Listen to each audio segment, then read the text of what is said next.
What up, y'all? It's ODM from Lighter Shade of Brown right here on That Note with the homie Shawn Stockman. Hey, share, subscribe, like, all that. What's up, everybody? Welcome again to another edition, another episode of On That Note. My name is Shawn Stockman, and as you know, if you don't know, you will know that this is the place where we speak a language we all understand, and that's music. Now, my guest. Now, I always say this before I start. If there are any stats that I have wrong, please correct me.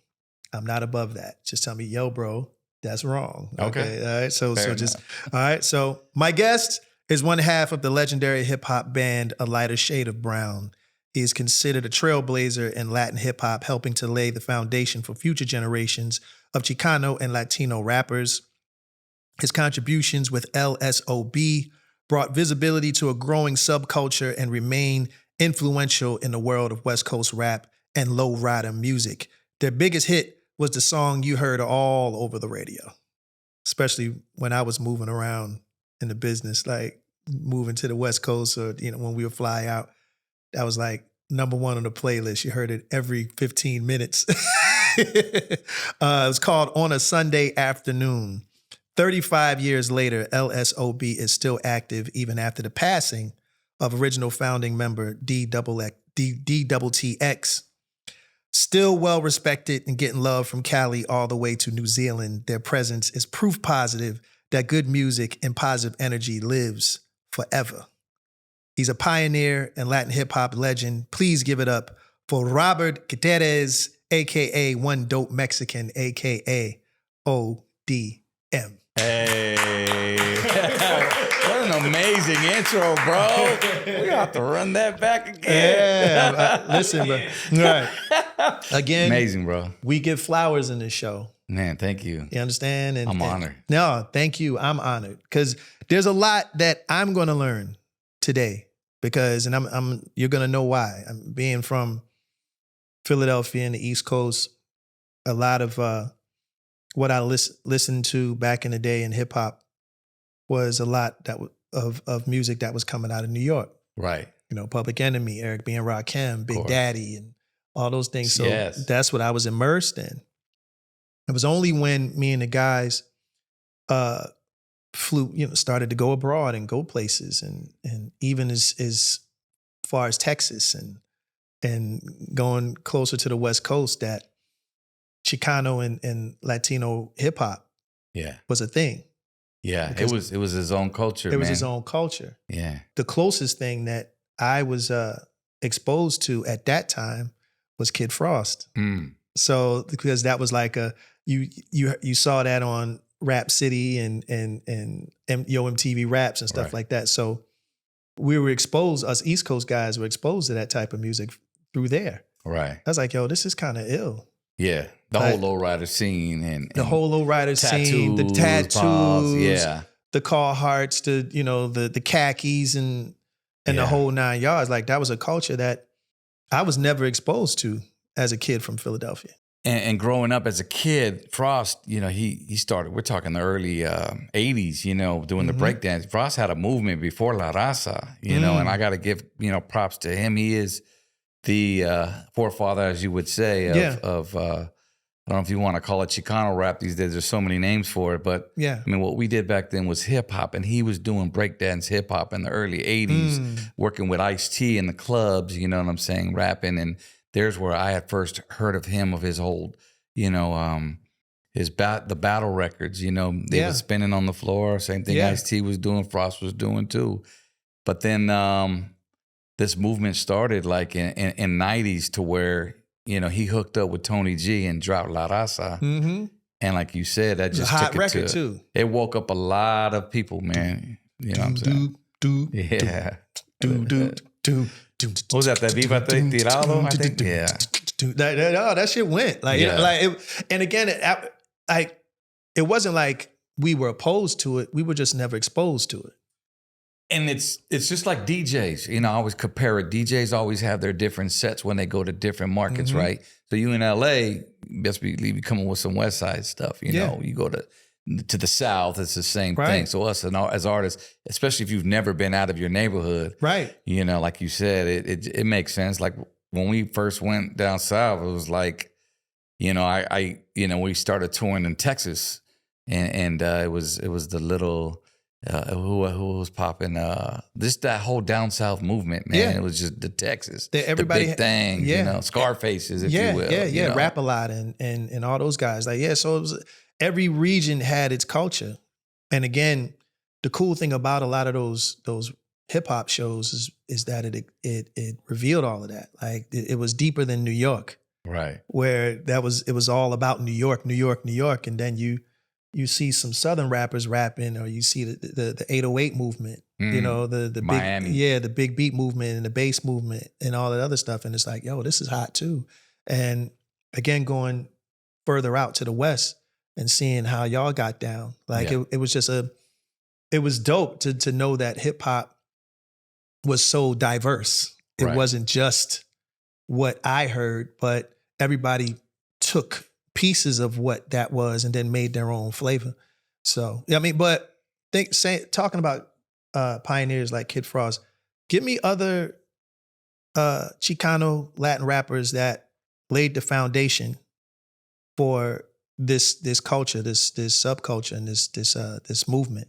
As far as that came later in time, or at that time, in the very beginning, our time? Give me from the very beginning. Like who are the guys that really just set this off in a way where now it's what it is? Well, everything in hip hop, there's the underground and then there's mainstream. Mm-hmm. Very lucky to make it mainstream if you're able to, get on radio and do all of that.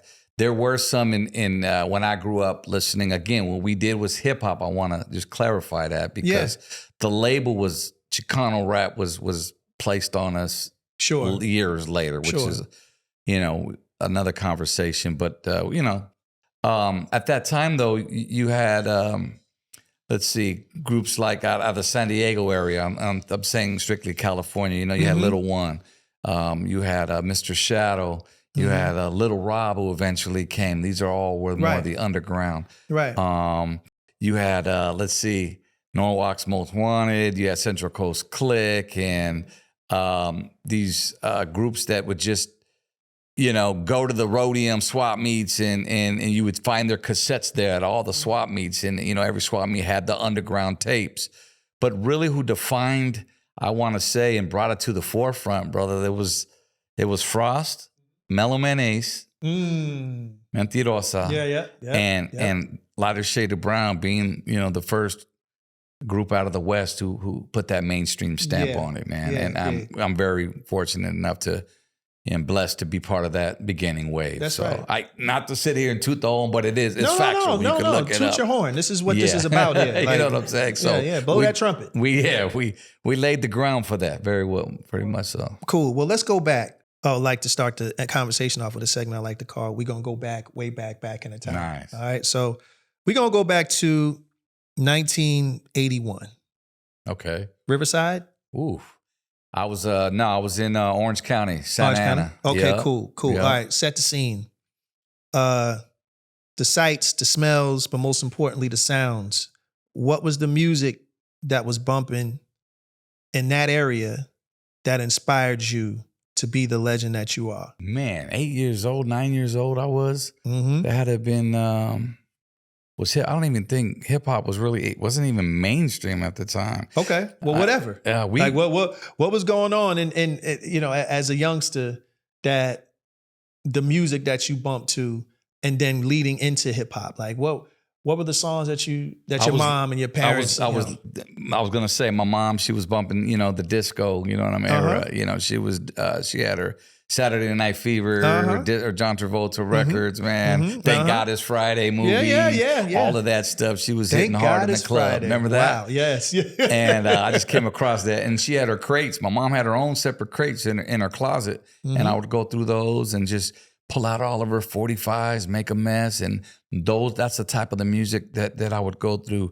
Now, my uncle, he lived down the hallway and he had his own crates in his room, but his was a mixture of, you had some new wave in there, high energy, anything new from wave. Adam Ant to Billy Idol, The Clash, to hip hop records, Curtis Blow, you know what I'm saying? And I picked up a lot of my hip hop from his crates. That, and of course, what you heard on the streets. In my neighborhoods, you grew up, there wasn't a Nissan truck that wasn't going by bumping, you know what I'm saying, that bass sound. Shaking that metal. What I mean?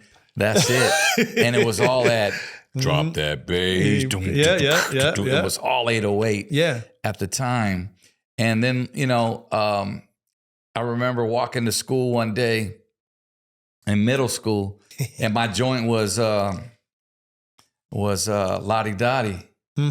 Slick Rick, man, and Dougie Fresh. And I would recite that 3 or 4 times. Yeah. And that's when I knew I was at school. Like it was just, it was on nonstop, man, just rapping that same song. We knew that more than the Pledge of Allegiance. Right.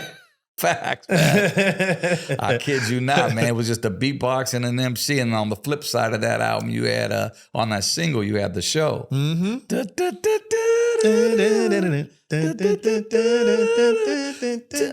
Yes. And it was just, it was such a great time for hip hop, man. I fell in love with it so quickly. And then later on, I started getting into rap circles and learning how to, my boys was like, I always go back to the Bismarcky Day Vapors video when he said that his crew treated him like a wet food stamp. Because that was me trying to be down. But here I was like, I was Chicano, I was Mexican, like I didn't know, do I blend in with this? Well, I'm like, I thought to myself, well, I try to break dance at least. I try to learn how to do all this hip hop. I didn't care. Yeah. I grew up with blacks, Mexicans, and whites, and in a lower middle class area. But that's all that we breathed, man. Hip hop was a feeling, and it was so brand new back then that everybody was trying to get in on it, and that's what it was all about. Yes. Hip hop was about togetherness. It was about bringing people together, cultures and everything together. And it's no different from your neighborhood and your neck of the woods from when I used to live in Philadelphia. There was areas in North Philly where it was the Puerto Rican section. And in North Philly, in the Puerto Rican section, they were right next to us black people. So it's the same thing, just a different coast. And because of that, you tend to mix cultures and all of those things. Brothers fall in love with a Puerto Rican chick, what I mean? Then vice versa, the whole 9 yards. So it's the same energy and the same vibe, and that's what makes hip hop so beautiful. And it was so nice to have gone, like I said, to go across the country and to see Mexicans and Latinos rapping and doing the breakdance and hip hop, because how y'all did it was a different type of fresh. Like y'all did it the way that y'all do it. Like it was hints of the hip hop culture, but y'all put y'all splash on it. Yeah. Which made it even flyer, and it just gave it a different look. And there was, going back to the breakdancing era, I mean, then the Crush Grooves came. Yeah. You know what I'm saying? We started watching more and more Puerto Ricans and the breakdance. That's right. Even the West Coast, like breakers, rest in peace, like Pop and Taco, you know what I'm saying? Yeah.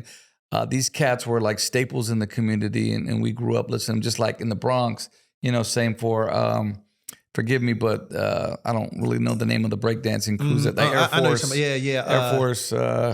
What I'm talking about. I know exactly who you're talking about. We would see this on our television. I remember watching the news specifically. Oh, this whole new wave of breakdancing is taking over. But what it's doing, it's keeping the fighting out. That's the streets. They used to break. It kept the fighting element out. That's right. You get a couple sore losers here or there. They want to fight afterwards, but for the most part, it was dope, man. Living in the 80s and just experiencing the whole breakdance hip hop movement was dope. Mixed in with some of the genres that I said, which was mainstream at the time. I mean, we grew up, Power 106 was a party station. Sure. And it played all those Kiss FM, Rick Dees in the morning. That was radio. And then slowly but surely it started becoming, you started getting the early R&B with like the Janets, touching upon that, the Key Sweats, Teddy Riley's, and those started making their way in. And I'm like, oh, this is dope. Like now radio's becoming more urban now. Yeah. You know what I'm saying? That's right. Fun fact for those who do not know, Teddy Riley actually produced the show. Oh, is that right? Yes. Shout out to man. A lot of people don't know that, but that was one of his first big records was The Show. That's so dope. And he did that for Dougie Fresh and Slick Rick. So just a little fun fact there. So yeah, man, hip hop was about togetherness. It was about bringing all cultures together because it was multicultural. The birth of hip hop started with blacks and Latinos. So it was one of those things where it's like when you bring these two fly ass cultures together, you're gonna come out with something like hip hop and breakdancing and graffiti and all of those things. Like it was a great time for music, and especially me being a kid too, just seeing all of these colors and this music and this annoying bass that annoyed our parents and all those, that was rebellious music. So remember the cassettes we used to have, and this is when we were younger, because I mean obviously we grew up on NWA, Eazy-E, all that stuff. My mom was not having the cuss words in there. For sure. So remember you grabbed the cassettes, and it was like the Eagles, and then you'd re-record over the Eagles. 100%. Yes. And it'd be like NWA on there. She'll never see it. Yes, Crosby, Stills, and Nash when you hit play. Like, oh, she gone. All right, cool. Let me hit this on the boombox, man. Right. Our version of NWA, and actually NWA gives props to this gentleman by the name of Schoolie D. Oh yeah, Schoolie D was from West Philly area called Parkside. Okay, so he was the one that started, you could say, in some circles, arguably gangster rap. That's where Boys in the Hood came from. Was he a gangster rapper, Schoolie D? Yeah. Yeah, he was the progenitor, they say a lot of times, of gangster rap. Like, for example, Boys in the Hood, the Eazy-E. Boys in the Hood is always hard. You talking at your ass, we'll pull your car. Was that the cadence? Schoolie D was PSK, we're making that green. People always say, what the hell does that mean? P is for, yeah. They got it from him. Well, it's the same cadence as yes. It's this. They took the cadence from Schoolie D and made Boys in the Hood. And then there goes the show. I mean, just the proven fact that West Coast influence was influenced by the East Coast. Yeah, and Dre will tell you. Dre will tell you like the gangster rap that they listened to was originally from Philly. That's wild. You know what I'm saying? So Schoolie D was known in Philly as a gangster rapper. And I used to love Schoolie D. He had the crazy, like he had Philly crazy.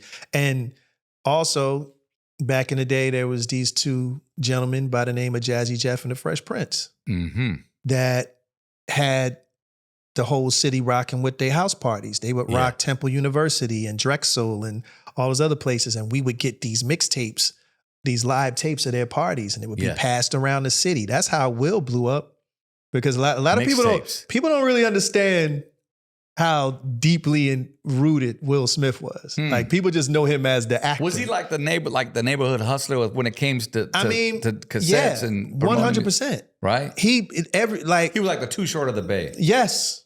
Yeah. Will was that dude, and he would kill parties. He would shut parties down. Like him, Jeff, Ready Rock C, and they would just go to colleges. And some people would record these shows. And I remember being on a corner of my block, and we would all just get, you remember those old tape cassette players, the one with the little handle that you have to hit play? Like, we would all be sitting in the corner just listening to it. Like, oh my God, he's killing it. Oh, it's crazy. So like, and because Will was a party rapper. That he was a party Girls of MC. the World Ain't Nothing But Trouble. That was the first song I ever heard on the West. And I was like, yo, this is so dope. And I remember the video and everything. Yeah. I was like, this is brilliant. But I would love to find one of those old tapes of his for you to listen to. Like, Will would murder a party. Like, he would have it going up. Like, it was so dope. So, like, again. Was he cursing at that time? No. He never. Will never cussed. Will never cuss. Well, you talking about the man who's got the award for saying, I never once did I cuss on my record. And I got never this. Once. The only reason I said that is because this was pre-Fresh Prince of Bel-Air, It was pre everything. Yeah. This Parents don't understand, pre all that. Yeah. This was maybe he was cursing at that time. He was a storyteller. I mean, those days you had the Slick Ricks, the Will Smiths, the Dana Danes. These were storytelling raps. So he was great at that. And when you put a visual to it and watching the video, you were there. You were in that car with him, man, with that girl on the side. And, and he was so animated. That's why, he's such a great actor. Don't sleep on Will. Will is hip hop. He was the culture. And matter of fact, our manager who founded our group used to bring Will in the early 80s. And he would bring him down to the all ages clubs out here in Cali. That's right around there's a lot of history that goes in that club they used to bring. But Will would come down and they would be the performers and the openers. Would be remember those some names, Rodney O, Joe Cooley. Joe Cooley. They're from Riverside. Right. Brother Marquise, rest in peace, Two Lot Crew from Riverside, Mr. Mix from Riverside. They all used to go to this club where Will would come down and perform. It's crazy to hear those stories. Oh man, because that was only like 4 years before you and I came out. Right, and mind you, I was just a kid still, so I was just watching and taking all of this in, and was like, "Yo, this energy is crazy." But let's fast forward to when you came out, 1990. Yes, debut album, Brown and Proud. Yes, sir. Give us the energy. What was it like in your respective neighborhood to know that the local boys have done good? So, what's crazy is Bobby and I, rest in peace, we were, we're from two different sides of the track. And it's very important that I point this out because, and for those that are groups, as you know, as well I know, it's a marriage, man. And especially if you weren't brought up together, you know what I mean? You were put together. That you still got to learn everybody. You got to learn the way he thinks. Maybe I don't think the same way he thinks. He was 4 years older than I. And this is, you're going to describe how you guys met? This is how, well, I was in high school. Let me back up. I was in high school rapping as a solo artist. And I was being shopped by my former manager, Cliff Ritchie.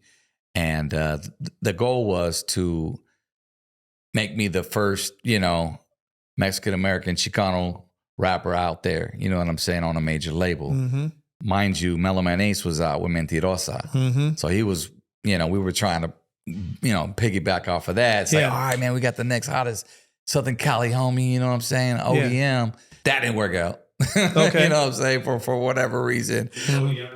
I was what was did you have an alias? Oh, you were ODM. I was Little R in high school. Little R. I was about to say, do you have any other aliases? Little Robert. Little R. Okay. And then he just kind of changed my name. He said, "You need something doper, man." Yeah. So what would ODM? Well, what's that? One dope Mexican. You know what I'm saying? You dope. I was like, let's go, man. Get me in the booth. Self-explanatory. Let's I love go. it. Say, like Richie Valens. Yeah. I was just a kid just trying to get in the booth. 16 years old, man, in high school. And I was always like that kid at school, rapping, battling, always saying, "Yeah, man, we got to deal with Warner Brothers, or we got to deal with this and that." I'm in a meeting, and I'm gonna get a record deal. Finally, everybody just got tired of me woofing, right? Because there was no proof. So it was like, all right, watch. They're like, man, I remember specifically the jocks, the brothers. They was like, "Look, man, when I see you on MTV, then come holler at us." But stall that out though for now. Like, we're tired of hearing that. It's like, all right, man, bet. So one summer, me and my Bobby got put together, and our DJ Fabian got with our producer Jammin' James and my manager, and we started doing the 4-track recording. Remember the 4-track recorders? Sure do. You could take those things anywhere. Yes, sir. Bedrooms, whatever, living rooms, don't matter. So we did a 3-song demo. It took us about a year to get our deal, and we ended up signing on a 3-song demo with Quality Records. What had happened was, now I remember, when I wasn't signed as a solo artist, Frost had came out. So that kind of crushed, the whole concept of me being the first on mainstream radio. So then my manager was back to the races. He said, "Let's do the first group." So that's why he put me and Bobby together. Bro, we did the 3 demo, and finally we got a single deal with Quality Records, with Pump Records, with Russ Regan, and it was a single with an option for an album. Right. So basically, if your single does good, right, yeah. we might give you a video and an album too. Right. You remember those days? So it was I like, I bet. So we released, man. It took us a year.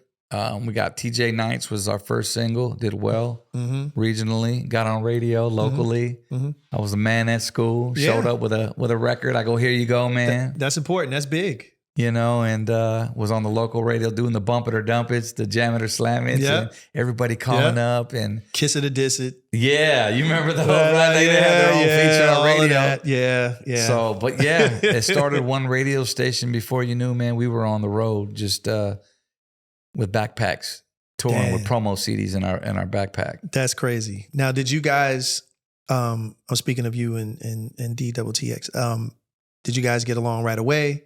Did it take a minute to click? Like what was the chemistry like? You know, like any rappers come with egos as they are, as you know. So it's like we kind of had always used a reference, Pitbulls. We had to sniff each other out, like, you know, like who this dude from over here? Like, Bobby DTTX was more of a, how you would say, I don't want to call him copycat rapper, but he was great at mimicking voices, which is why later, you know, he was kind of called the Mexican Eazy-E. Because if you sound him, if you put an Eazy-E song, Boys in the Hood, and you play El Vadio off our Brown and Proud song, Bobby had that. People thought that was easy rapping. Wow. So he would do the Heavy D's, he would do the Ice T's, and he had just had memorized all that. What it was like, well, can you write a song, boy? You know what I'm saying? Can you write your own? Right.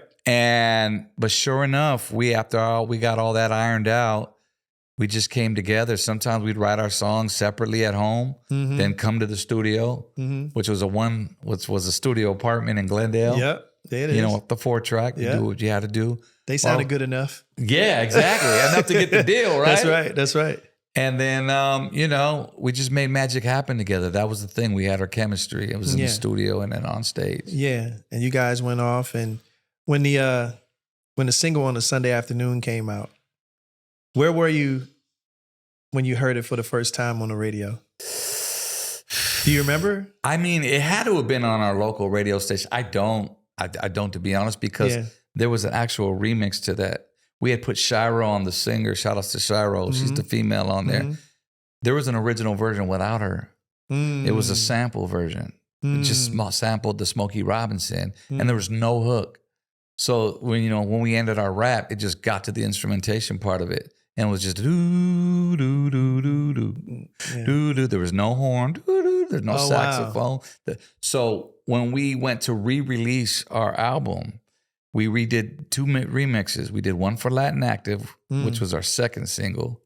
Put Shiro on that one, and then we put Shiro on Sunday Afternoon. When she came on that hook, and we added Danny with the saxophone, it just took it to another level. Yeah, that's when the singing hooks were huge in the 90s. That's it. Yeah, you had to have that blend because that's what actually got you on radio. Right. You know what I'm saying? Yeah. You couldn't have a complete hip hop type record. You had to have a little bit of melody to it for the OG. Or the females that needed something to sing in their car. Yes, right. You know, that's right. Like, I don't remember some of the rap, but I'm listening to the beat and the hook. Yeah. What a lot of people don't understand is who always have and always will be the predominant record consumer are women.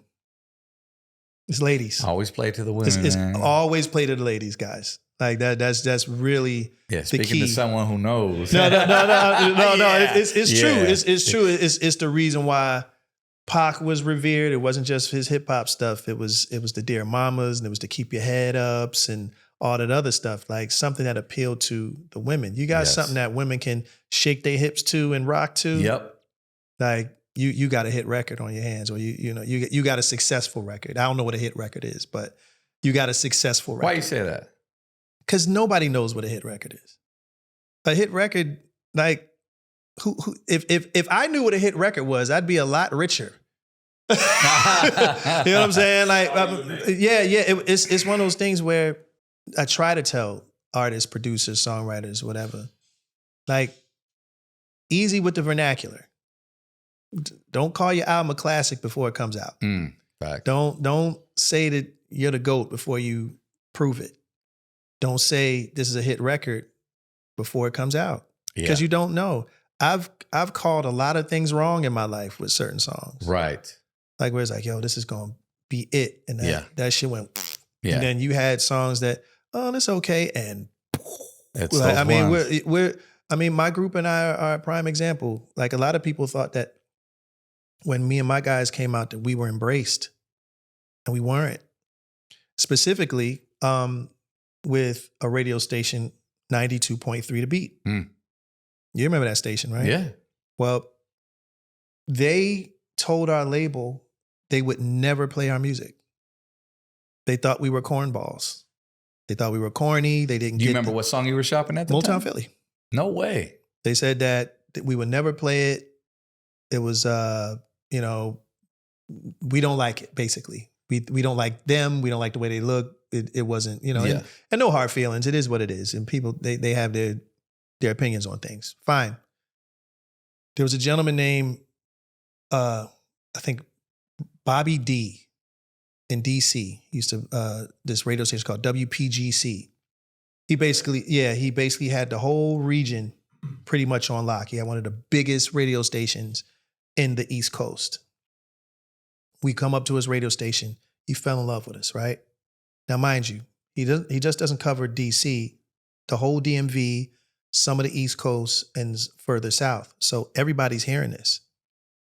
He plays Motown Philly, freaks out, loves it, plays it like 3-4 times. Do you know how major that was to have your record being played 3-4 times in DC, a row? that's a large market. In a huge market? After that, kaboom. Everybody had to play it then. The whole Eastern Seaboard, and 92.3 wanted that ad revenue. So they had to play our music. And that's the thing. and that's the way that happened. That's the way it happened. You just gotta, what they say, get on the pot or get off or whatever. You know what I'm saying? And, and if a major station got on your record, sometimes it's the other way around. But you need a bunch of little stations to play your record to work up to the bigger markets. But if a major, it's a no-brainer. It's a wrap. All the other top 5-6 markets have to get on. Otherwise, they out. That's right. So again, it was cool. Yeah. Like we were so optimistic and I guess you could say innocent as kids, because we were just happy to just be out of Philadelphia, like take a train to DC. Hell yeah, that whole thing. So we were happy to just go, be amongst other things, see things that we've never seen, people we never met, and just sing. That's all we cared about. And then, of course, there were the radio station battles, which when we dropped Sunday Afternoon, since we were talking about that was the one that just went, obviously. Yeah. And we did a lot of groundwork for that record. We ended up in Chi-Town in a caravan. Yeah. You know what I'm saying? Driving clear across country, going through different neighborhoods. And we learned a lot being in different people's neck of the woods. But, we got to go out and promote. And this is when everybody was like, all the college stations, you know what I'm saying? And I remember meeting Twista out there in Chicago, and it was just being a kid, 17, man, going out there and touring, doing stuff that probably no one has ever done. Come out their hood. Yeah. You're learning new experiences, learning different cultures. And it was just amazing time, man, to promote our music like that. And then next thing you know, you hear yourself on the radio at a market you were just at. Like, you did good. That was the way of getting your music. You did promotional shows. That's right. And then later on, after you blew up, going back to the radio station battles to where it was like one station had to have your record first. Otherwise, this station's going to drop your record. That's right. And then you got to do a show here. Gosh. And we was doing free shows here, left and right. And it was like, man, but whatever we could do, just keep our songs, in rotation. Man. It was a real hustle. You stayed in a van and you stayed moving from station to station. You went from the urban area to the suburban area, and you had to appease both radio stations because you wanted both markets, or rather both stations to play your music and all of that. So give me some memories of some shows that you've done outside of California. I'm trying to think of a lighter shape Boys to Men show, and for the life of me, I mean, the last week we've done a few together. I think so. Probably some of the earlier radio shows for sure. Yep. Bay Area, LA. I was about to say KMELs and the K-Souls and all of that other stuff. I think it was placed in LA. There might have been a show where you guys were out there with us along with ABC. Yep. I want to say it was Cal State LA. It may have been that show or something, but it was definitely a radio show. Yeah. I remember actually. I remember being on the same bill with you guys and seeing y'all rock the crowd. And it was crazy. And it was before we went on or whatever, but y'all killed that shit. Yeah. It was like so dope. I mean, back then, you know, Backstage was hectic because you had all kinds of acts and road managers and managers. The And hotels were hectic. The hotels were hectic. The hotels The were after hectic. parties. Yeah, the after parties were hectic and the whole 9 yards. So, but it was so fun. Yeah. It was so much fun. Wasn't it for just living in that moment, bro? Like Yes. we were young. We were young. under 21. Like we're living the life, you know, that something that we're desired, you know, that we desire to be. This is what we did, what we dreamed of. Yeah. And then I was coming to life, but it's happening so fast. Like for us, everything just spiraled in a year. And we're going, man, we're doing going back to the shows, like the Magic Mountain show. I always go back to that one. There's 2 of them. We did a Magic Mountain show with Marky Mark. You know, Mark my Wahlberg, gosh. you know what I'm saying? And he had the Good Vibration song out at the time. Yes, he had it And on Smash. This one, Six Flags was, yeah, he did. He did. Calvin Klein commercials. Yeah, he did. He had it on Smash. And I always tell this story, man. It was a 2-part show at Six Flags Magic Mountain, and we were the openers. Obviously, you know, him coming off the success with major MTV airplay and radio, and he just had the #1 hit forever. And we went on stage and we did our thing, and then the intermission, he comes in our room. He comes to our room, and he was like, hey, fellas, hey, how you doing, man? And formally introduced himself. Like, yo, what's up, Mark? Hey, like, hey, man, this your crowd, man. He goes, he let us have the closing spot on the second Oh, that's show. so dope. And I thought that was so dope of him, so humble of him. And we, there's where we became, you know, we was cool for a while, because then we went up north and did the Bay Area show with Wild 107. And it was the Great America. It was their version of Six Flags up there. And we're riding rides with Marky Mark, and we're like waiting because he got all these girls coming up to him and stuff. We're just like, we just want to get on rides. You know what I'm saying? We want to get on, but we were in front of the lines. We had our own escort, and you know, this is fun stuff as a kid. You know, as a teen, you don't really experience. The average kid don't. Yeah. But it was dope to rock the summer jams, and I remember being the youngest ones floating around backstage, like you mentioned, and I'm seeing Nice and Smooth, and I'm seeing Tribe, and I'm seeing EPMD, I'm seeing Boys to Men, I'm seeing, you know, and those summer jams were about what, 20 artists deep on a whole weekend? Dope. Sold out every summer jam. It was dope. Vans going in and out. It was just, and rest in peace to a lot of the you know, the heads that we've lost, man. Yes, sir. Another story, I'll tell you, stop me if I'm going too far, but I got memories. We did this one in Seattle. We was in doing Cube in Seattle, right? One station out there, another summer jam. And this is my famous claim to fame Pac moment. You know, he had the Poetic Justice out at the time. We had just got done rocking. It was us and Farside, and it was Guru from Gangstar. Oh, wow. And we were all standing in a circle backstage, just chopping it up like this. Pac headlines, you know, he had his live band, and he gets off and he comes over, hat backwards to the side, comes over, jumps in the circle. He's like, yo, what's up? Where the weed at? You know what I'm saying? Like Pac nature. And I didn't smoke. You know, my partner, D Double TX smoked, so he busts out a little roll, little canister, those little film rolls back one. I got you right here, man. Oh, man. He goes, hey, man, I knew I liked your ass for some reason. Pac told him, and it was just those memories, man, that I really enjoy, because not only was I an artist, but I'm a fan of the music. 100%. If you put out hit records, which we don't know, but you know, I remember those days showing up to the hotels and all Boys to Men was just here. Yeah. Oh, which one? The van you in right now. They just got out the van. That's dope, man. Oh, it was such a great time for the music industry. Because of the fact that it was still fairly new to us, us meaning young kids that came out of the hood and seeing things that we've never seen before, there was always a camaraderie there and a respect.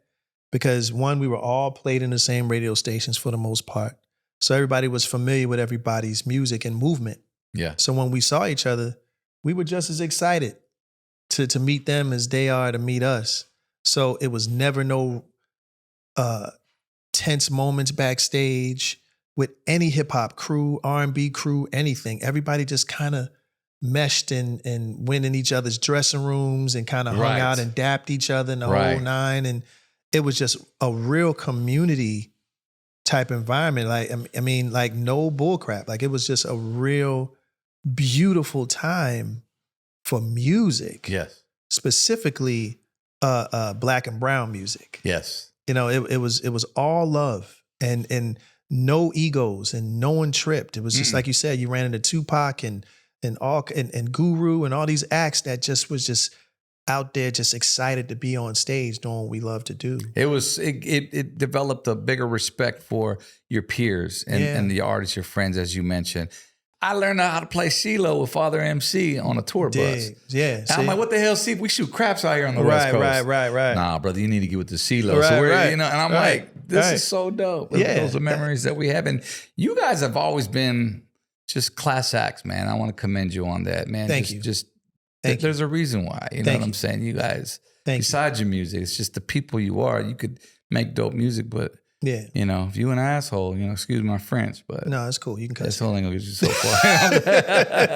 It's all good. Yeah, man, and that's what it was all about. It's just about the love and the respect for the culture. So let's fast forward. Speaking of legends gone too soon, your partner. Give us a backstory of your relationship with Bobby, leading up to the moment when you heard about his passing. What was your relationship like? Bobby and I were like, kind of like, you know, we go on the road, we do our thing, we come home, and we just kind of go our separate ways, and we clock out, so to speak. Yeah. Mm-hmm. Unless we had to be somewhere, you know, a network event or whatever. Yeah. An interview, radio interview. But he went home to his, I went home to mine. Mm-hmm. But you know, there was some a little bit of a conflict there with him and I, him being older and we just, there was always this competition. I mean, I was a spoiled little kid, you know what I'm saying? And you know, he was just not having it. You know, he was stuck in his ways as well. Sure. Sometimes we just didn't mesh like that. We were great in the studio. We were great, you know, our chemistry was great. Mm-hmm. But again, being put together, you never know what you're gonna expect, man. But you know, there was a point where we stopped recording. 94 was our last album together before the break. It was the Hey DJ album on Mercury. And after that, I just decided I wanted to get more into production. I started to get a little bit more in production, producing other tracks for other artists. And I wanted to explore that side since I had done some tracks on our last album. Him and I were just kind of like not really seeing eye to eye anymore. We went from Quality Records, we got signed to Mercury. Once you go to a major label, now you're swimming with the big fish. Yeah. You're not really as micromanaged as you are with a smaller and appreciated as you are on a smaller label. You're in that system. Less people. Now you're in the big. Now you're in with Janet's, the Boys to Men's. You know what I'm saying? Right. No, I do. So you're as good as your last hit. Yep. So if your record's popping, then guess what? You know, we doing this. We're gonna front this money to you, but it's gotta come back. And if we don't see it, then you're shelved or so on and so forth. So we put a couple singles out. It's like, look, man, I'm just gonna kind of take a break and do my own thing. So I decided to get into production. So he was like, all right. So he started doing, you know, working on his own solo projects, features here and there. And long story short, fast forwarding. I had got a call a few years later. This was like 94, 95. I got a call like in 97, just a couple of years. And he was like, yo, I ain't talked to him in a couple of years. And he's like, hey, man, I got this deal on the table. This label out of Oakland, man, they want to break bread. And, you know, and I'm over here sitting, I ain't gonna lie, broke as a joke. I'm wearing the same white British Knights, K-Swiss, whatever they were. You know, I'm just trying to make ends meet. Right. But it's okay because I was striving for something. Right. I wanted to produce, and this is what I wanted to do. Right. But he was like, I got this check for us, and we can have, you know, 20 racks in your checking account tomorrow. Nice. To me at the time. Hell yeah. Early now, I'm like, man, I'm going for anybody at any time. I'm like, shoot it. You know, say, let's go. And then, you know, and we ended up getting back together. We in 97, we recorded an album together, self-titled debut, Lighter Shade of Brown. During that album, the label decided, man, they like the way this is going. let's do another album. So they paid us out for that one. So this time I got smart. I said, man, I'm going to invest into a studio, into a condo. Went and got myself 2-bedroom condo, put my studio in there. I mean, it was the biggest mistakes because it ended up turning into just a party house. I was single, you know what I'm saying? Bachelor. Right. We called it the bachelor's pad. Right. Matter of fact. So I would have just different traffic coming in there. But there's where we ended up recording the second album. After that, just, I don't know, man. Like, I think I was in my dopest at writing at that time. People were used to the Sunday afternoons, the Latin active. I was going a different way with it. Yeah. Like, I wanted, that was Lighter Shade of Brown together. Yeah. But it's like, it's kind of like when Cube left NWA. I get it. You want to find your own way. I want to find my own way. And every artist, I think, goes through that once they get the opportunity to. Yes. So I ended up going that route, producing, working with a lot of different underground artists, and I found my lane. We did that album, didn't really do anything, didn't have the label support. So I ended up deciding to go to radio in 2000. And there's where my radio career started. And Bobby and he decided he didn't want to do that route. I said, look, bro, this is radio, man. This is where we come from. This is our background. We slide in. We do a couple of, records together. Yeah. We got our foot in the door here. Right. And you already know how it works. If we start spinning it, then we're going to reach out to all of our other PD friends. And it was just, that was the agenda. Yeah. So that was the hustle. I get it. He just, he was more of like, what they going to pay us?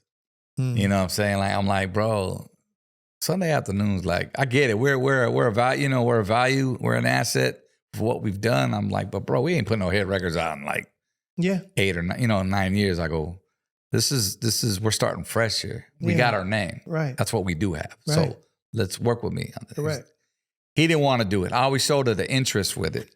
So I ended up going to radio solo in 2000, my local radio station. He ended up still touring or doing his own music, combining forces with other artists. And anyway, years later, we decided to try it again. And I'm talking, this was 2014. So we're talking 14 years later. I hadn't been on the road. I was doing radio. I did radio for 23 years, playing other people's art, music, just doing what I love. And one day we just decided, look, man, we're in a different space right now. This is what they want. They want us together. There's an Art LeBeau show here in Vegas. Let's meet. I don't know who got in contact, and you know what it is. You pick up where you left off. It's not like we can go years without talking, but you're brothers. Yeah. So you're gonna pick up like nothing happens. You guys experience things that no one else in your life had. So we get back together and we meet Lou Pizarro, who's a producer here, Operation Repo, and he says, "I want to do a kind of like a." Remember that thing that they did with TLC on VH1, the roads, like they want to bring them back, do a whole new album. Oh, yeah. It was like a series that he wanted to do. And where Lighter Shade gets back, here we are 30-something, years later, and we do a comeback album. Yeah. So we got maybe a month to 3 months of just filming. The camera crews are on the road with us. We start touring again. And the producer didn't know about Bobby's health. Bobby had a history of drinking. You know what I'm saying? And he was dealing with a lot of issues inside, just from growing up to his father passing, and he was a great weed smoker. I wish he would have kept smoking weed. He was fine when he was on the weed, but I think there was some things there. And that drinking affected his physical. As soon as he switched over to the drinking, it kind of just messed with him, and it got really bad. And I would hear stories while I was at radio, away from the scene, him in different cities touring, and my peers would call me like, "Yo, man, your boy he's wilding out, and this and that." And it was to the point where you try to help somebody, and who don't want to be helped, or you can't really babysit a grown man. You know what I'm saying? Yeah. And that's just kind of, I kind of got burnt out of it. And I'm sure a lot of people did too. And no one knows what he was going through or what he went through, only him. you know. Yeah. So when I got the phone call, I was sitting in one of my radio station meetings. We was at a restaurant, and his cousin called me from up north, and he said, "Yo, oh, what's up, man?" He said, "Bobby passed away, man." And I said, you know, I didn't tear. I just got up. I just shook my head. I said, man, like he was doing so great. Cause he was in a, they put him in a rehab, what do you call it? Celebrity rehab. Yeah, yeah. Mm-hmm. You know, here in Pasadena. Yeah. He was there for a month. I felt like he should have been there longer. Got out, relapsed the very next day. On the streets, you know what I'm saying? And all this is documented. And we have a documentary that I'll talk that actually got completed afterwards. Yeah. But yeah, man. And when I heard the news, it was like, what am I going to do, man? Like, man, we was doing so good. Yeah. So I called his mother and picked her up, flew her out, and he was in Vegas. That's where he ended up passing. Yeah. Same hospital as Pac. Yeah. So we ended up going over there and just being with him. He was on life support. He was there for like a whole week. He was a John Doe because no one knew who he was. He just had his cell phone on him, but it wasn't charged. And I guess his wallet was gone, you know, everything else, but they had his cell phone. So what happened was the nurse ended up charging the phone. So let's just see if we can get in his phone at least to get this before everybody knew about it. Sure. They charged the phone and he had mom. Luckily, his password was unlocked. His phone was unlocked. Wow. So they were able to find mom in there. And there's where we, you know, like I said, we ended up getting the word and we all gathered in Vegas and he ended up being laid to rest in Hanford. Yeah. Yeah. Wow. Well, rest in peace, Bobby Ramirez. Like that was just researching that story and just reading or rather watching how he was passed, because I actually saw an interview with Shiro. Yeah. And she was talking about it. And it was just like, wow, that's just, you never want your folks, no matter what the circumstance, to go the way that he went alone.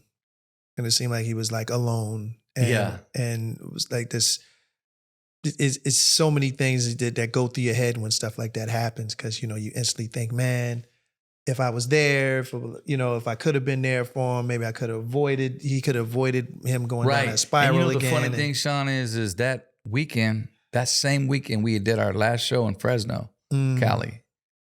And I was going to fly home and he had his girl with him and his daughter, her daughter. Mm-hmm. And he was supposed to come by my house the next day for a barbecue. He hadn't been in my house. I was about to get married. I was engaged, my wife. And he was going to go by the beach. Yeah. And then come by and stop by my house. Right. And then go to Vegas. Right. He never stopped by my house. Wow. So I always think, like, I just want you to come, brother, to my house. Yeah. And I was already making arrangements, you know, like, come stay with me. Yeah. Let's really do this. Yeah. You know, because being out there in the rehabs and this, you're still alone. He's alone, you know, Ranger, you know, man, you know, Huckleberry Finn, like here, you know. Right. That's how he lived for many years. Yeah. And but he just couldn't fight that disease he had. Yeah. Because it is a disease. And a lot of people don't understand that it is a hard, it's a battle every day.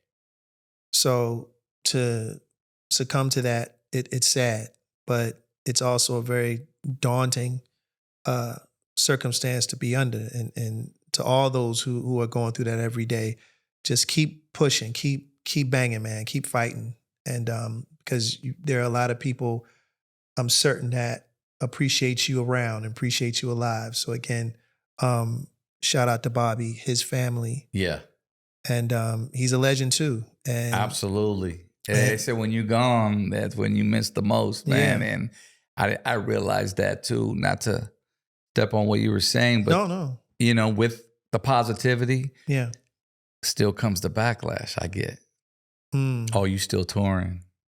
I mean, oh, you still, you know, and everybody's trying to, just, all the comments, you just hear all this and you hear it for the money. And I'm like, bro, I got 50% equity. I was about to say, what are you talking about? LSOB is both Bobby and you. Yes. Like it's just as much yours as it is his. So yes, you actually doing a service by keeping the name alive and making sure that people still listen to, respect and understand what LSOB was all about. So you can't do that sitting at home. You know what I've learned in the 20-something years, Shawn and that I've been doing this, is that people just aren't happy. People are not happy. We had Suzette here, and obviously the Quintanilla family, I'm close to them, and I see it all day with them too.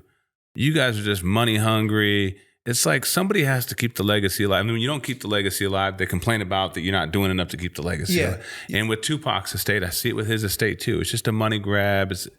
Somebody has to do what you guys are doing. Yeah. But so I get backlash every now and then for that. But at the same token, I'm like, you know what, bro? Like nobody, I mean, you could try to choose your path, pick your path. Obviously, it's in God's hands. That's the way. I'm a true believer of that. It's how you come out of scenarios, though. I have a family. Yeah. I have a wife, kids. Yeah. I have to look out for. That's right. I've got much of this invested as anybody else. There it is. And that says a lot. We're talking 35 years this year, Shawn. And you know what I mean? And I'm still lucky. There's a lot of us not even around anymore. That's right. So yeah, you damn right I'm going to keep this thing going. And I think that you've said more than enough. Yeah. To explain yourself. You're a grown ass man. Right. And you've been doing this, just like you said, for 35 years. You created a legacy. That's yours. Mm-hmm. So being a men in our 50s, I know that you understand that sometimes with certain people, you got to say, fuck them. Right. And you got to do what you know is good for you and good for your legacy and good for yours. Right. And that's all that matters. Everybody's going to have an opinion, and they have a right to that. Mm-hmm. People have a right to express themselves however they want. This is America. People can say whatever they feel, but we also have a right to tell them to fuck off. Right. So it reciprocates. It goes back and forth. I'm learning that. Yeah. We all learning it. We're all learning it. And it's one of those things where, especially when you're a good person, you don't want to take that attitude, but sometimes you just have to. I heard a statement that Dave Chappelle said on one of his comedy shows that his mother told him, sometimes you got to be the lion to protect the sheep that you really are. I like that. So sometimes we got to take that stance as show men. Nuts that's it. Let me swing that. That's it. Yeah. So, but I heard about a story about Selena and Pepsi. Okay, don't get me fired twice, Shawn. Okay, all right. Okay. Because I got fired because I was holding it to Pepsi because I had a Coke deal. It was a Coca-Cola deal. Oh. Yeah. Wait, so hold on. Back up. Okay. Tell break it down. What is this story? Because I just heard about it. So just let me know exactly what this whole thing entails. So Coca-Cola was giving out deals, you know what I mean? The famous Coca-Cola commercials you see growing up. Yeah. Do always Coca-Cola. Yeah. I'm loving it. Wait, what was that, McDonald's? That was McDonald's. Y'all gonna get fired for a third time. See? That's my problem. That's why they didn't renew his Coke deal. Right, exactly. I'm getting screwed out of all these contracts. He don't even know the jingles. I'm doing mashups over here. Right. Coca-Cola reached out to us and was like, yo, man, we want to put together this Latin, do two of them, Spanish and, one for Spanish TV and American TV commercials. Mm-hmm. So it was, we want to put together Lighter Shade of Brown, Coro, freestyle artist. Okay. Lizette Melendez. Okay. And Selena. Nice. Quintanilla. So I was like, hell yeah, we'll do that. We trying to meet Selena. Right. You know what I mean? Yeah, like, sure. So remember we recorded, obviously, everybody does their own parts separately, and it came to do the video shoot for it. And we were on set and we were in the elevator. I get in the elevator, me and Bobby, and we're getting ready to close the door. And here comes Suzette or somebody sticks to her. Hey, can you hold that for us? I heard this sweet sound voice. Uh-oh. And it was Suzette and Selena. There they go. So they come inside. So I'm in an elevator with Selena, her sister, and me and Bobby. It's like awkward silence because I'm like, I'm shy. I don't care. You get me on the road with groupies, I'm good. Yeah, this is Selena right here. Like, so I'm chilling, and then I just hear this voice like, "What's up, y'all? Y'all lighter shade of brown, huh?" Like with that Corpus Christi, Southern house with, Southern accent. I was like, the heart was going. Yeah. She goes, "They be jamming y'all on Corpus all the time." I was like, "Oh, really?" I was like, "What's up, Selena?" She's like, "Yeah." Then the confidence started coming, the chest puffed out. Then the lines started coming out. You know what I'm saying? I'm ODing. Yeah, what's up, girl? Hey. What's up, baby? Yeah. So yeah, it was just the sweetest thing. But she was so sweet. We exited the elevator. Of course, we went out and, did our thing after that. But so down to earth. Yeah. So beautiful inside and out. And I know we did a couple shows after that as well, I think, just for the Coca-Cola thing. Yeah. I think we did one at Disneyland. She was there. And again, it was we just hit it off. And that's awesome. But I remember Suzette was very, very protective, as she has a right to be. Sure. Oh, she would give us that's that big side sister. eye, bro. That's big sis. Big sis going. Like, you think you the only artist trying to come up to, sis? Like, and it was like, we wasn't trying to, you know what I'm saying? Right. I mean, the thought of crafts, but it was like, nah, you know what I mean? Me and Bobby have our little, squabbles over it. Like, Right. But, it was the sweetest. No, that's cool. Sweetest. I told Suzette, I was like, I'm surprised because I'm running into you guys a few times. Like I said, we've done shows together. We've never crossed paths. Like, it's the craziest thing. Yeah. Because we were all doing our respective things pretty much in the same realms, radio stations, shows, whatever. I never met that woman. I never met Selena. I never met the Quintanilla family. Did you guys ever do a show with Aaliyah? Any shows with her? No. And that's what's crazy. We never did a show with Aaliyah. I met Aaliyah only one time. It was backstage. That makes sense. It's crazy, right? It was backstage at I think it was the AMAs, and we were running, And she, oh my God, I love. She's like, I always wanted to meet you. I always wanted to meet you too. I love you. Okay, bye. It was like that. That was it. Like, again, that was the industry a lot of times. But the timing doesn't make sense because you guys had many hits when she's closer to my age than your age. Yeah. Well, that's why she was like, I always wanted to meet you. I know, but thinking like you would have think they would have done a ton of shows together because she was the it girl. We've done no shows together, like at least none that I remember. I mean, I'm sure the other guys they have better memories with that than I do, but I can't recall. And you would remember, I think. Yeah, I think so too, because I was kind of crushing on Aaliyah a little bit. Well, we all were. But she was beautiful. So. Never crossed paths with Selena ever. Like the first time I met any of the family was when Suzette did our show, and that was that. Yeah, it's really wild how sometimes you can almost you could just kind of like planes passing in the sky, like that type of thing. But it's just really amazing. But okay, let's keep it to let's switch it to the present day. You're still in the culture. You're still immersed into, what I'm assuming what's going on with Chicano and Latino rap. Yeah. Give us some names of some hip hop guys in that culture that our audience should listen to. Ooh. Some guys that's popping. Give us a few. Let's see. I mean, a lot of the old school cats still keeping it alive, man. Okay, I gotta give props to Little One. Little Uno, Mr. Shadow just dropped an album with like a track with Ice Cube on there. I mean, a lot of these, obviously they get praised because of what they've done and the legacy that they've created. Some of the newer cats, I mean, I'm digging the Yodis, what I mean? The Yodis or Coyotes, if you look them up, man, got a really like a nostalgia sound, a hip hop, sound to them, which I really love lyrically. You know what I mean? I just miss that old. I think that's missing sometimes some of that old school hip hop lyricism metaphors type. Yeah, it's coming back. Vibes. I did see that. Yeah. It's coming back. Like I think people are starving now for lyricism and wordplay and all that other stuff. Thanks to this particular tiff that two guys had, one from LA and one from Canada. So we'll just leave it at that. But I think now that people are really listening, people are now going back to, I want to hear some clever wordplay. I want to hear some meat, like some real lyrics. I mean, definitely get lost in the shuffle, man. For sure. I mean, just the way that just the whole thing just switches, within time. I mean, some of this stuff I hear, I go, wow.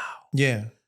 Like, what's he saying? Right. Like, right. No, literally, what's he saying? What's he saying? Right. I don't get that. I get 2 or 3 words. Right. And then it's just the beat. And then, but like, yeah, it's give us some more. interesting. I know you said Chicanos, but I mean, I'm just looking at hip hop as a whole, like Lil Tecca. Mm-hmm. My son is bumping this guy, Lil Tecca. I don't know if he should I've heard be. of Lil Tecca. Yeah. You know what I'm saying? But the dude's popping and they're using older samples, which is cool. A lot of the Chicanos are going back to what they're sampling are us now, the 90s and the 2000s even now. Because we're the old guys now. We're the older dudes in the world. You old That's head. right. Yeah, we're the old what's head. great about that is it keeps us more relevant. That's right. Like, that's right. For sure. And then I see these influencers For sure. that will school their youngsters. Oh, man, let me show you the original. And then they'll put on the original and bop to it. Right. But, I mean, the little drummers, King Little G's, they've been keeping it alive on the Chicano scene. Okay. Let's see. Lil Grifo out of San Diego, man, I really like his style. Okay. CNG, he's out of Pomona, man. And these are guys that I can actually understand. Right, you know what I'm saying? right. And to me, have got some good music. quality talent too, and some beats to go with it. Yeah. But some people just, it ain't made for them. But it's too easy to make a record, and I'm not going to stop nobody's dream. But I don't have to fuck with you either. No, it's your prerogative. It's my opinion and what I've been through. Dig. And you take it for what it is. You call me as an old head, but I mean, I'm here for a reason. And that's it. And that's what it is. And I know that those brothers that you mentioned have good music, or else you wouldn't have mentioned them. Fact. Now, I've always wanted, because I know in some certain circles it might be a little dangerous, but I always wanted to go to one of them barbecues that I've seen on television and videos or whatnot, where all the essays and vatos hang out. I might be the only brother there. No, you wouldn't be. I wouldn't be. But I want to go. I want to go and hang out in the hood. And hang out and have you play some dominoes, and drink some cervezas and just chill. Sounds like a Sunday afternoon hosted by Shawn. Is that possible? Am I able to do like? Can he come to a Sunday afternoon? Come on, man. So you know what I mean? Like, will I be welcome? Like, will it be all love? Because again, we share a common bond, whether a lot of us want to acknowledge it that or not. Black and brown.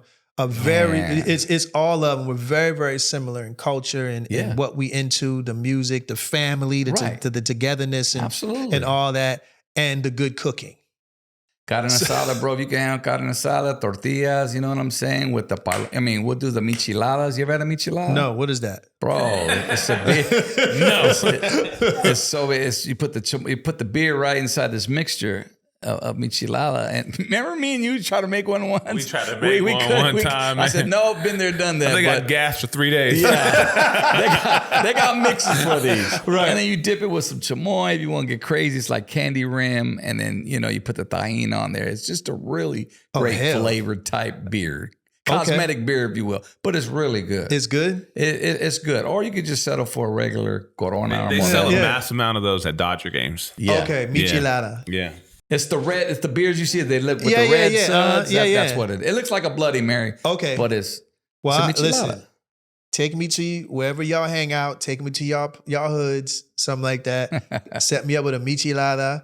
I don't eat pork, but I will rock some chicken. Steak. Yeah, some that whole thing. I'm all in. I want to go. I want to hang out, and I just want to just be amongst that energy. Because, like I said, I've always loved the Latino culture and what musically y'all have done with hip hop and the whole 9 yards. And I just want to be able to just be amongst the energy. I just want to see what's going on. Yeah. I want to meet the people. I want to hang out. I want to meet their abuelas that cook the food. And, the DJ in the corner is playing the old school DJ funk, playing. man. I want to be in a backyard. I want to literally be in a backyard.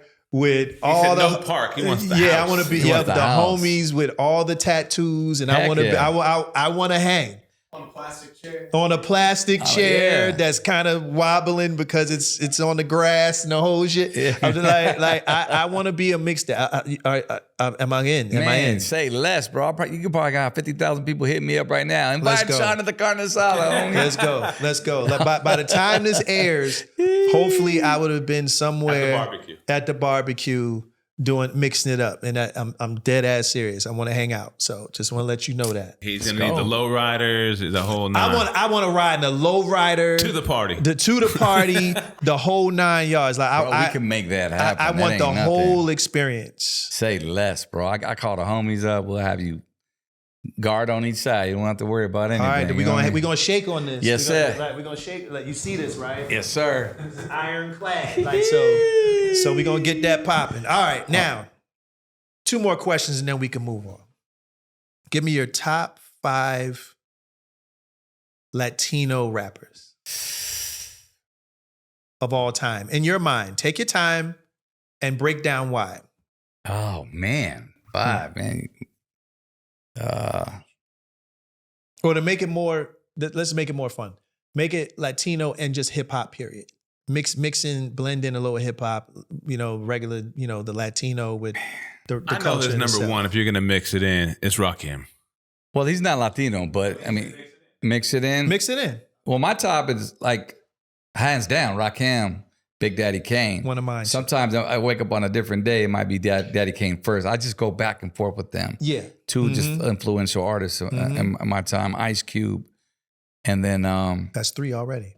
Again, because when I grew up, there was really no Chicano rappers before me. That's why it's hard to say. Right. I look at them. I put them on a right. You're a forefather. on a so Mount it's like, it's one of those Rushmore. things where it's like, you know what I'm saying? Like, I mean, You're on the Latino route. Yeah, so it's kind of hard to do that. But ODM is your favorite Latino rapper's favorite Latino rapper. yeah, I mean, That's kind of his thing. What he says too. Yeah, What he yeah, says. your daddy's favorite rapper, mama's favorite DJ. Right, You know what I yeah, mean? Like that's I do it. it all, but Okay. again, just but there's a lot of dope talent out there that I've come across. I mean, again, I'm just underground stuff that your audience may know. But I mean, just thinking about it, I mean, as far as Latinos, shit, man. Give me one. Just the give me one. Yodis are dope. I'm The really Yodis. like that's just sticks in my mind. Man. I'm gonna And download I their haven't even music met right this after guy. this interview.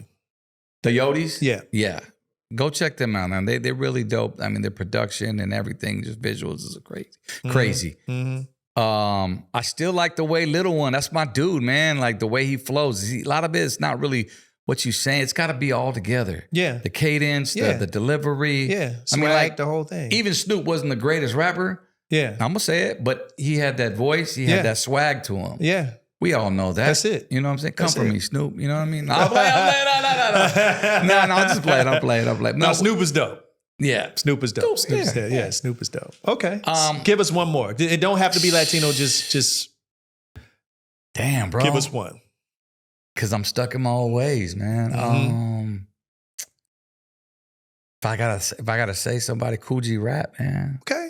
Man, You know, like, that ain't bad, bro. you know, freestyler, man. Like it was just dope, man. Molly gives a slice. I get nice. Yeah. With the lisp. symphony. Yeah. That whole vibes, man. I'm Right. old school like that. Yeah. No, You know? me too. It's just harder when you're on the spot too, like that. Yeah, no, man. that's cool. That's You're talking to it's someone- always hard. It's always hard. Yeah. If you go old school too, if I Yeah. like strictly 80s and old school, Biz Marky's always in mine. I love Biz. Biz was, I love it. love Biz. Vapors was my shit, man. Yeah. Biz, I don't think Biz- he gets enough flowers. Really, Yeah. for real though, because Biz, he became a doper DJ. Yeah. But Biz was he was that. The cool thing about hip hop back then was that it was cool not to bite. That's the difference, I think, between that culture and this culture. Like you didn't bite. Like you didn't copy anybody else. Like everybody was like a superhero. Like you had Big Daddy Kane with his style, Rakim with his style, KRS-One more educational. You had Biz Markie, which was fun, party music. You had Public Enemy, more radical, more conscious. Yeah. You had Cube, you had NWA with the gangster rap. Everybody had their own lanes, and everybody rode those Even the lanes. Bay Area, E40. And even the E40 and Be Legit and Mac Dre and all those guys, like, you know, everybody had their thing. And that was where hip hop was its most fun, because you knew that you weren't going to hear the same shit when E40 got off stage. I never forget the time I came to school with a Rakim verse and I claimed it was mine. Since you were talking about biting, I did that. I put myself out there. It's okay. I was so what was the verse? What was the It verse? was, Which one was it? competition is none. I remain at the top like the sun, and I burn whoever come in the chain with the torches. You should have bought your maybe the first neighborhood to bars. support you. No one in my path will withstand. I'm the president rap of a swift man. You named the gigs ground to be neutral. Like, that sounds Somebody called me out or something. I was like, shit. Where I was like forced to write my own battle raps at school. And I came to school one day for my first battle rap. And I got called out for that. The dude killed me with first 2 bars. Ooh. I rapped my part right. I did my whole thing. And the guy I was battling had nothing. He said, hold on, give me something before I spit. Get out my face with that paper bullshit. Ooh. And everybody went, oh, it was one of those, And I never wrote another rap and brought it to a battle again. Right. That's almost like bringing your speech and, you know, might as well holding it up and no. Wow. But you learn these things. That was hip hop. Yeah, man. that's hip hop. That's hip hop. And that followed. That you remember that. That followed the leader album. Yeah, that was scarred you for life. Right, it did. It toughened me. But it learned you. It let me be a better freestyler. I'll tell you that much. That's it. Yeah, it wasn't no games with that, man. Wasn't no games with that at all. But that followed the leader album, I used to listen to all the time. So trust me, I feel you. Did you bump Big Daddy Kane too? Yes. Come, get some, you little bum. I take the cake, but you can't get a crumb. Yeah, come on, man. Those were my shit. Let and it the roll, get wordplay. bold. I just can't hold back or fold. Just a man with soul and The control raw. and effects. So what the heck? Rock the discotheque. Come Ahead on, of their man. time, man. Salute. Big Daddy was everything. I'm telling you, like all of those guys. And then even from Philly, we used to have these guys called 3 Times Dope. Yes. You know, Chuck EST, Nice, Woody Wood, EST. he's a fella. You had Hilltop, you had Steady B and Cool C, you had the Tough Crew. Man, bro. Yeah. Kwame's. Now, this is what I was bumping on the West Coast, Cali. We was watching the UMTV raps, and thank God for that. And then, you know, the rap series came later. And then remember the box? Yeah, of course. Dial up. Yeah. Run up. Video jukebox used to be called first. And they called it the box. Yeah. Credit card. Video music box. Ralph McDaniels. You know box. Ralph. They was out of Florida. Absolutely. There was, Yeah. And if you went #1 on there, you was like, man. Well, Video Music Box was a New York thing. The box? At Video first. Music Box, yeah. Yeah, at first. Because he still does it now. Does he really? Yeah, Ralph still does it, yeah. I just talked to his brother 2 days ago. His brother Brian lives in Atlanta. Wow. Yeah. Every now and then, man, I'll be on TikTok, man, you know, DJ, and people hit me up. Yo, man, remember I used to order your music on box, man. I'm like, what? Yeah. That's crazy. We just get into the memories, man, of all that, bro. Like, kids nowadays, they just do not know, man, like what it was. Needless to say. The reels and all that stuff. The music. The warmness from the analog sounds. Yeah. I mean, DJ Quick, I heard still uses analog. You know? The reels. Yeah. I just saw a Quick at Ralph's the other day. Did you tell Quick we need him on? We got questions. I did. We were kind of rushing, but I would love to have Quick on. Shout out to DJ Quick. Please to come to the show. What was that conversation like? I ran into Quick at Ralph's, man. We just kind of ran into each other. Yeah. And it was. I was getting something for my daughter. He's getting some tomatoes. Yeah, he was getting some tomatoes. Probably tequila. Yeah, you know. That's always got a bottle of tequila backstage. And he bounced. We dapped each other and that was that. So shout out to DJ Quick. Yeah. Hey, man, I have one last question. It's good. And I always end the conversation. I hate to say that. Yes, It's sir. a conversation like this. First off, what is your favorite restaurant?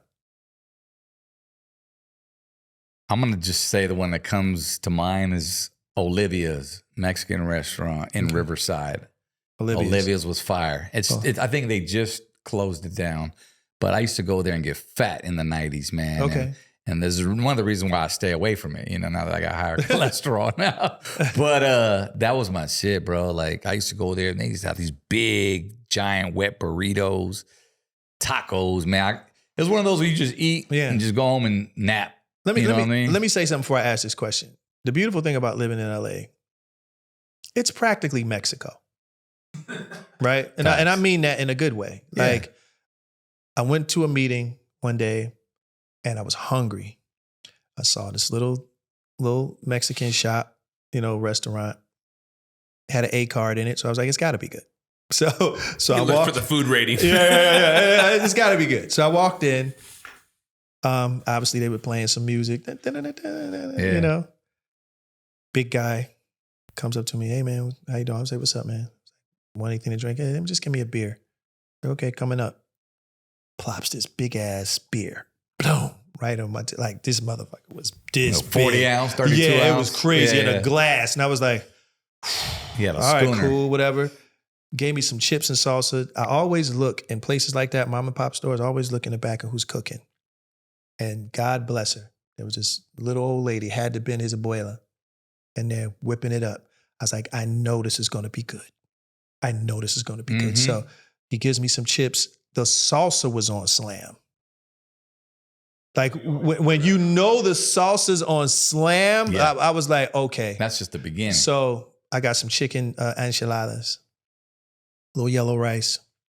That was it. I just wanted some basic stuff.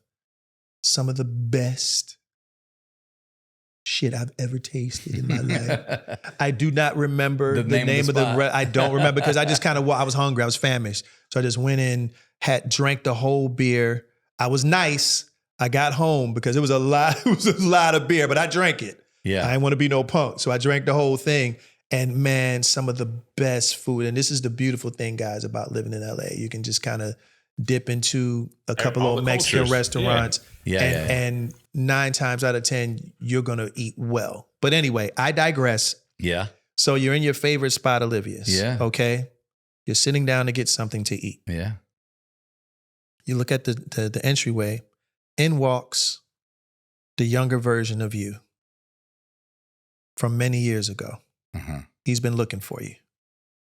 He wanted to know what to expect in the future. He wanted to get some advice Yeah. from the more mature, the wiser version of himself. So he sits down across from you. Mm-hmm. And he says, tell me something. What does the older ODM tell the younger ODM sitting across from him? What would you tell him? Off top, man, learn your business. Treat people with respect. All that comes with it. You know what I'm saying? You get what you give in life. And sometimes it's not reciprocated well. Sometimes it is. Same people you see going up the ladder, you see coming down the ladder. This game is not to be played with, man. And don't trust everybody. Like I said, learn your business. I didn't have that. I was thrown into it because it happened so quick for us. So I had to learn to adapt fast, but it just doesn't always come out that way. A lot of us are gifted with talents. All of us have different hats. That's why we have assistants. That's why we have this. I mean, we could try to do it all, but we'll just run ourselves in the ground. But just try to learn everything you can about this industry. But I think it starts with just respect, man. Being humble and treating people with respect, because that's going to get you a lot further. At the end of the day, like Brian and I were talking, it don't matter, man. At the end of the day, it's your family that matters. None of this glitz and glamour, whatever. We just buying time. Enjoy your life and try everything you can. There's something that you're hesitant on, try it anyway. And if it's not for you, it's not for you. You'll know. You'll know what you're good at. I tried drawing. I got chicken scratch, right? I hate signing autographs. That's one of my biggest, insecurities, signing out because I suck at writing. But somehow somebody still wants my autograph. So, I'm okay with it. Yeah. But yeah, man, that's really what it is. And if you're in here for the long haul, you better put the work in. You got to put the work, especially nowadays. Oh, it's so easy, man. But it's harder to stand out. It is. Because the saturation That's true. of producers and all the tools that we have. You know what I'm saying? Everybody's a broadcaster. You got a cell phone, you're a broadcaster. We learned that during everything that goes on in the street. We don't got to go home to see what's happening outside. Yeah, true. Outside our home. Yeah. In those days, it was magazines and newspapers and the radio was the superstars. Yeah. the jocks. Yeah. But yeah, that's it, man. Off top, learned the business because that's what was more personable to me. Now I'm in a situation where trying to get these masters back from 35 years ago. Yeah, a lot of artists, what you're due, actually. what you're due, and that's a whole nother conversation. But get those back. I don't want to be that artist trying to remake my own songs. Yeah. Don't get me wrong, no knock to that. I might have to go that route. Mm-hmm. But see where your master's at. You might have something there, that's coming back to you. You not even know it. Yeah. Big. Yeah. There it is. Yeah. And on that note, I will say, and I will reiterate, if you've been in the business for 35 years, it is by law, that those labels revert their masters back to you. So if you have any product that was under a major label or even an indie or something like that, and it's 35 years old or older, it is law that they give those masters back to you. Okay? So just remember that. All right. So just look up your catalog, count the numbers, and if it's 35 or more, you should be giving that major label a phone call and where they should send the masters to you. Okay? And on that note, folks, this has been fantastic. I learned a lot. And ODM, I appreciate you being on the show. I thank you. No, thank you, brother. We'll see you at the carne asada. Yeah. And we going to that cookout. I'm trying to tell you, before the summer's up. Yeah. On that note, it'll probably be filmed in some local barrio, some hood or somewhere where we're just hanging out and having a good time. Because what I'm about, what Brian is about, we're all about togetherness. We're all about just being amongst good people with good energy. I don't care what color you are. I don't care where you come from, what hood you come from. That's right. And just enjoying each other's lives and enriching each other with each other's differences, each other's cultures, and finding that common thread within it. So again, I appreciate you. Thank you for the hat. Thank you. I need that hat too. Yeah. Eventually, we're going to get that too. And again, thank y'all so much. And this is the fun part. We're just going to do the chorus one good time. But we're going to do the verse too, though. So all right.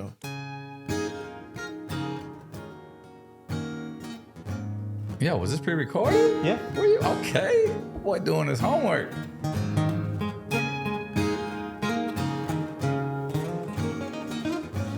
I'm gonna have to upload this one to Spotify. Forget the masters, we got a remix.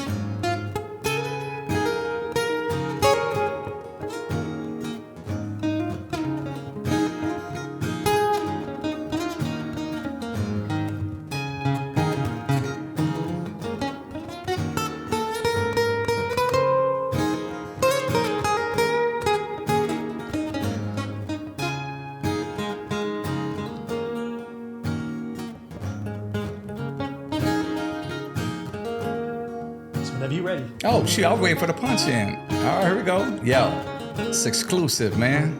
A lot of shade of brown, boys to man, my boy Shawn. On that note, I said chill. All the waffles in the park stay ill. Playing horseshoes to win a bill. Carne asada lamping on the grill. Hey. So now we eat. Hey. The cops cruise by looking for the booze. But what Ruben had was plain and simply apple juice. Coming up short, just like a fool. Back to his car with nothing he could do. Hey. Cars in the parking lot, low profiling. Everywhere you look, you see somebody styling. Cars with lists rolling deep with booming sounds. It's a good time to cruise around in the parking lot where all the brownies were stacking. And all the waffles were looking for some action. Hey. Yeah, and all the waffles. Hey. We're just chilling at the park. Yeah. Just waiting for the sun to go down. Let's go, baby. It was me and Shine Roll and the homies. A lighter shade up around. Yes, sir. It's that Mo Brown Philly. Yeah. Chillin', just kicking it. Alright, with the top down, low to the ground. Alright, I'm gonna sing the chorus, so y'all sing with me, okay? Hey. We're just chillin' at the park. park, just waiting for the sun to go down. Hey, it's just me and ODM and the homies. I light a shade of brown. Yeah. Check. Oh, well, the sun was set and it began to get dark. We were getting ready to leave the park. We had a good time. Yeah, we had a good day. Packed our stuff up, but we was on our way. Yo, macking the brownies as we all cut them off at the pass.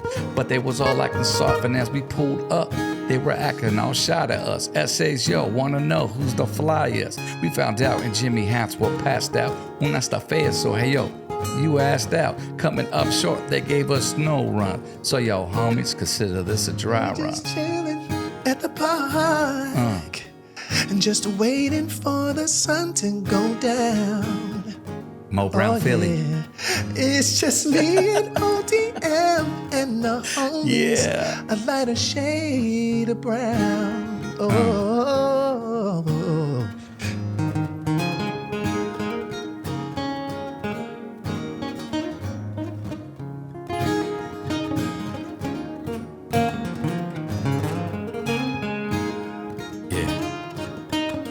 Remix 2025. On that note, Yeah. a lot of shade of brown. Shawn Hey. Stockman. Boys to men. There it is. That's an exclusive right there. That's the Quiet Storm version, let's y'all. go upload it to TuneCore already. Let's go. Let's go. Papa need brand new shoes and a sweatshirt. LSOB, ODM. Yes, Ladies and gentlemen, thank you so very much for checking us out once again on that note. Make sure you subscribe. Make sure you follow. Make sure you give us a like and all of that other good stuff. And tell your friends, tell your homies about this amazing, amazing episode. Thank you very much. Once again, ODM, LSOB. We appreciate you. Next time you see us too, we're going to be at the barbecue. Yes, go. I'll let your boy. Thank you so much. Hey y'all, and that was On That Note. Hope you guys enjoyed it. And if you did, here's a couple more videos for you to check out. Do not forget to like, comment, and subscribe.